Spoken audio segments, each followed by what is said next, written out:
आप देख रहे हैं News@24। नमस्कार, मैं भावना शर्मा और आप देख रहे हैं News@24। मैं इस वक्त प्रेस क्लब में खड़ी हूँ। जैसा कि आपको पता है कि शब्दों में बहुत ताकत होती है। आज हम इतिहास को जानते हैं तो वो भी एक शब्द की देन है। काफी पीढ़ियां आती हैं जाती हैं, लेकिन वो किस तरीके से अपने इतिहास को जानती हैं। आज हम गीता पुराण जैसे भी पढ़ते हैं, वो शब्दों का ही एक ताकत है।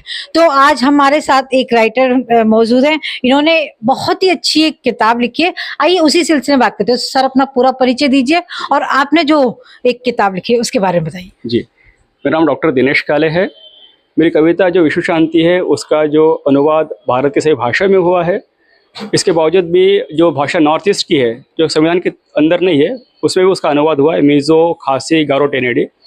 इसके साथ ही इस कविता का अनुवाद दुनिया की 10 भाषा में हुआ है। क्या बात है जी। और इस कविता का संदेश जो है वो दुनिया में शांति फैलाना है। आज देख रहे हैं कि हम विश्व में अशांति फैली हुई है जी। और जो मानव सभ्यता जो है ये पूरी खतरे में आ चुकी है। इसको बचाना हमारा कर्तव्य है। इस मकसद से मैंने इस प्रोग्राम का आयोजन किया हुआ है कि इस माध्यम से जनमानस तक बात जाए कि शांति का पैगाम हमें अभी पहुंचाना है और घर के हर आदमी को शांतिदूत बनना है।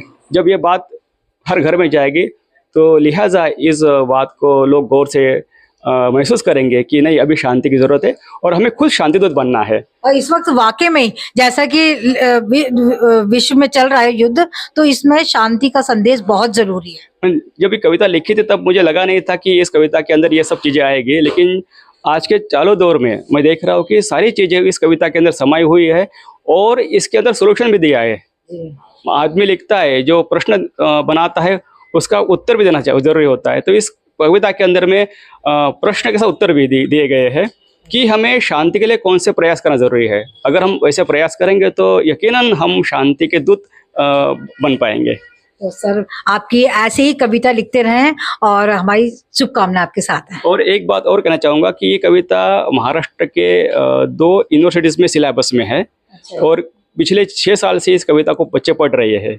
तो BSc part 1, BCom second year और बीए सेकंड ईयर, तो विश्वविद्यालय के सिलेबस में होने की वजह से इसका जो दायरा है काफ़ी बढ़ चुका है और बाकी अन्य भाषा में होने के बावजूद तो पूरे भारतवर्ष में गया है।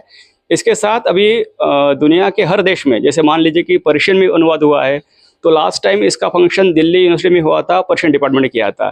तो ईरान एम्बेसी के तहत भी इसका विमोचन हो चुका है। उनके नज़र में कविता है।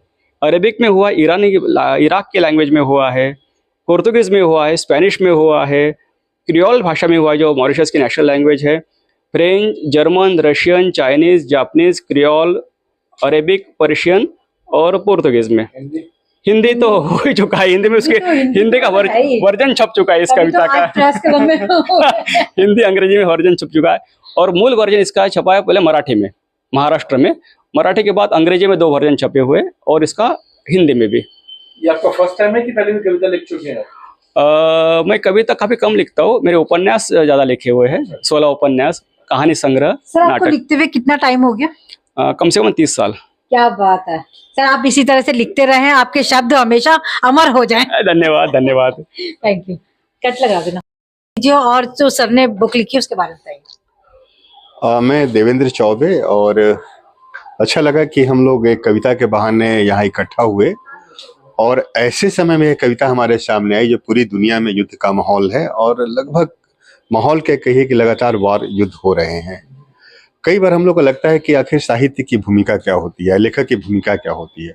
और हमें बार बार लगता है कि लेखक की जो सबसे बड़ी भूमिका है उसके पास शब्द की ताकत होती है। तो कहीं ना कहीं लेखक अपने समय के जो सवाल हैं उन सवालों को शब्दों के जरिए हमारे सामने रखता है और उसका जो सबसे बड़ा मकसद होता है कि जो मानव सभ्यता का जो इतिहास है, जो मनुष्य के आत्मसम्मान की बात है, उसकी रक्षा कैसे हो।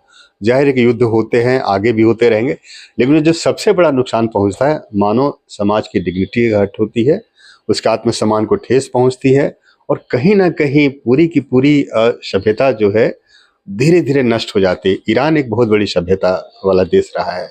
ऐसे सारे मुल्क, चाहे रूस हो, चाहे यूक्रेन हो, भारत हो, तो कई बार लगता है कि युद्ध में हमारी सभ्यताएं जो मनुष्य को मनुष्य बनाती है वो खत्म होती है। तो ऐसे समय में एक लेखक कवि को बोलना बहुत जरूरी होता है। मैंने ब्रेक की थोड़ी जी, देर जी, पहले जी। चर्चा की थी कि ब्रेक बार बार कहते थे कि आने वाले 100 साल बाद आपके आने वाली पीढ़ियां पूछेगी कि जब ये सब हो रहा था तो लेखक क्या कर रहे थे उस समय के, उन्होंने शब्दों में क्यों नहीं लिखा कि क्या उनकी मतलब जिज्ञासाएं थी, क्या उनके सवाल थे। तो अच्छा लगा कि दिनेश काले ने विश्व शांति कविता के बहाने एक बड़े सवाल से हम लोग को साक्षात्कार कराया कि हाँ, यह समस्या है जिस पर विचार करना बहुत जरूरी है। Thank you sir. Department of Indian Languages and Literary Studies. So I translated Dr. Dinesh Kale's poem World Peace into Tamil. क्या बात है। Yeah, yes, ma'am. So I'm happily translated. This is the contemporary relevant topic actually. So whole world needs the peace. So how the whole world struggling for the war now compare with India, how India protects us. So everywhere the people wants to live peacefully. So let live others. That is the news we are getting from that Dinesh Kale's poem. Thank you so much. Thank you.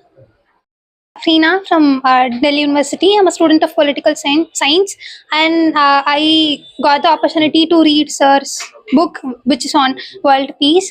So it was a very interesting book, and it will be relevant forever. And in the contemporary times, it is very relevant. And the last lines of the poem, which goes like "Live and let live," I felt like that is the essence of the entire poem. And yeah, that's what I took from the poem. Thank you so much to sir for writing this such a wonderful poem. Thank you. Cut- And I'm a student of University of Delhi. I'm pursuing English literature. So I have recently read Sir's book, Dinesh Kale Sir's book of World Peace. What I would say about this book is it is more relevant in the current world where we face wars in every corner of world. So I would also suggest everyone to read this book so that you understand what peace in real life looks like. I was so impressed by the book, if I should say, and thank you so much, sir, for having given this wonderful creation to the world. Thank you. क्या बात है।